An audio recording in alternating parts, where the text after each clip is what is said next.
Hello everybody, this is a 2010 Kia Soul. I call it the Booger. But anyway, I've installed HydroClub USA. I've installed their HHO kit, and I'll tell you a little bit what I did here. I ran everything into the relay. Instead of splicing into my wires or anything, I ran everything into my fuel pump relay. So when it turns on, everything else turns on. See, I even ran a wire out of my cab here into it, and then I also ran from the relay here that goes to my hydrogen cell. You can't really see my hydrogen cell. No, it's on down there, but you might can see part of it. But anyway, it's actually down inside there. So, in that little plastic area, so away from my engine, and makes for a better air circulation. I did install a good air intake and everything. Anyway, so it runs up here, both my lines, into my bubbler.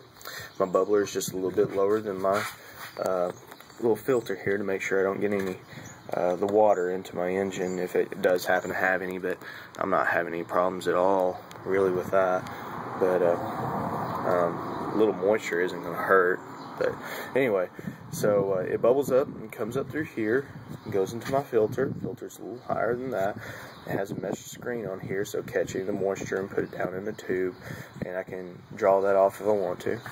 So here comes my line, and then I have a one-way hose here to kind of help just in case I have a flashback. With a vacuum on it, and you know, with the HHO that I'm putting into it, I don't think I'm going to have any problems with flashback. I never had any problems before with flashback, and I haven't yet. So anyway, it goes in here and it goes into my PVC valve. That's right here. I put a little T in there, and that goes into my motor, and that puts a really solid vacuum on my system, and that also lowers my amperage a little bit, my pull from it. So anyway, and I'll show you what I got going on here. But on the Kia Souls, all their wiring, they had this little rubber doodad, so I didn't have to drill any holes or splice into any wires or anything like that. Yeah, I just ran on my wires, you know, because if you got the digital amp reader, you're going to have to run your wire from the low end, the negative, off your battery. You're going to have to run that in, and then onto a shunt, and then in your amp meter, and then run it back to your cell. But anyway, but you can just pull that little rubber dude out and then run those wires in there and just put it right back in, no problem. Okay, so here we are inside the cab. There's my digital amp reader, and all I did was drill just some small holes right underneath here, and then I run a couple of ties, wire ties, plastic wire ties, and then that holds it really solid in there. And then there's my Volvo right there. I just mounted it to a little wall over there that's close to my OB2 sensor, which is actually right behind my amp meter.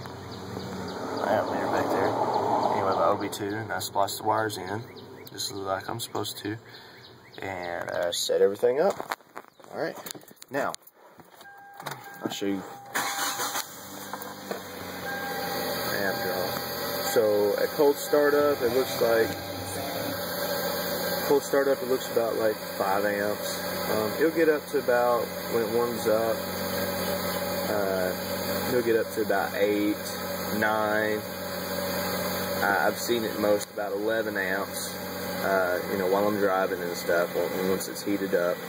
So that's what I'm putting in, and I'll show you it bubbling, just so that you know it is HHO going into it.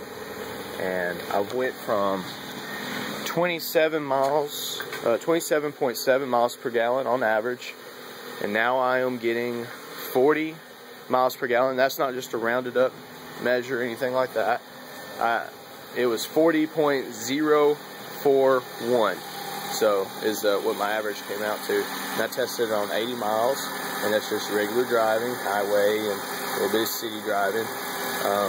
I can't get an accurate highway and city, you know, but that's just my average driving, just driving around.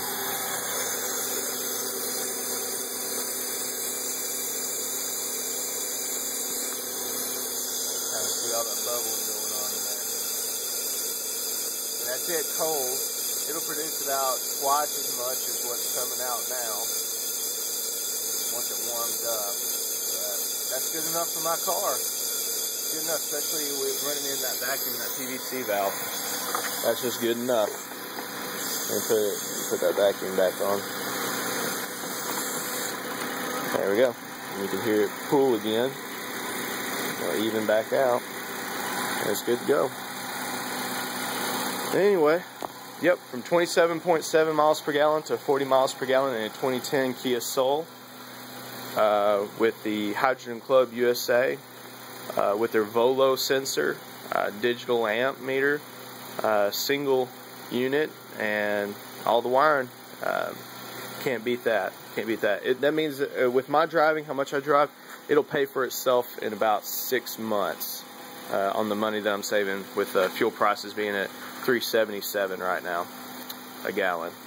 Okay? Alright, thanks.